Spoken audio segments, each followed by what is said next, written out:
4 வீடு கட்டுறான், 5 வீடு கட்டுறான், 16 வீடு கட்டுறான். ஏன்னா நிலத்தை அகலப்படுத்த முடியாது. அப்போ இது வந்து டிமாண்ட் மார்க்கெட்டு, நிலம் தேவையான மார்க்கெட்டு. இதெல்லாம் தாண்டி இந்த ரியல் எஸ்டேட்ல ஒரு விஷயம் இருக்குங்க. திறமை என்பது வெற்றி அல்ல, தொடர்ச்சியான பயணமே வெற்றி. இன்னைக்கு சேல் ஆகலைனாலும் இன்னும் ஒரு மாசம் கழிச்சு சேல் ஆகும், இன்னைக்கு சேல் ஆகலைனாலும் ஒரு வாரம் கழிச்சு சேல் ஆகும், ஒரு வருஷம் கழிச்சு கூட சேல்ஸ் ஆகும்.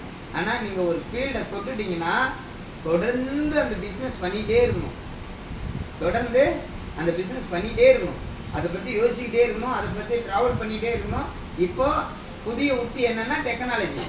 டெக்னிக்கலா நம்ம வந்து இந்த மார்க்கெட்டை எப்படி பண்ண போறோம், எப்படி மனையை விற்க போறோம், யூடியூப்ல எப்படி மனையை விற்கிறது.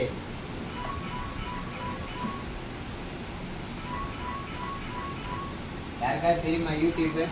யாரெல்லாம் யூடியூப் சேனல் வச்சுக்கிறாங்க கை தூக்குங்க. பாப்பீங்க சேனல் இருக்கிறவங்க கை தூக்குங்க. கொஞ்சம் நாளை